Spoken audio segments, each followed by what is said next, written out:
Assalomualaikum obunachilar. Xudo xolasa birga yem xashaki ko'rsatamiz.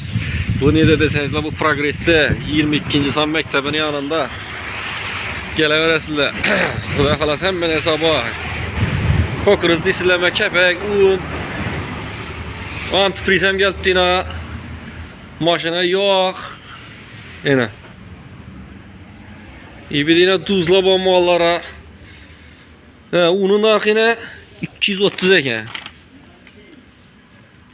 Yine bunumuz 225. Narxlar yazılıp turibdi. Un bor, kepak bor, kepak ko'tarildi lekin 100 mingdan xaltasi ish kepakimiz yine. Kepak ko'tarilib 100 mingdan bo'lib turibdi. Yine bu unumuz 165 ta. Birinchi sortimiz mana buni, ikkinchi sortimizmi ish qilib tushunimmi?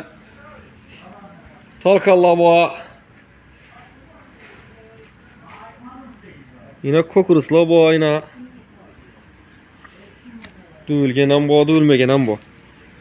Talqan bor yine. Ya bu ne ekan bu? Buğday ham bor ekan mollara beradigan. Yine arpa deymizmi? Ish qilib kelaverasizlar. Bu ne şuna oldu? Korman bor ekan yine. Özümüz Progress'da kelaverasizlar. Xudo xolasa hamma narsa topiladi. Endi ketaytiryapti bastasta.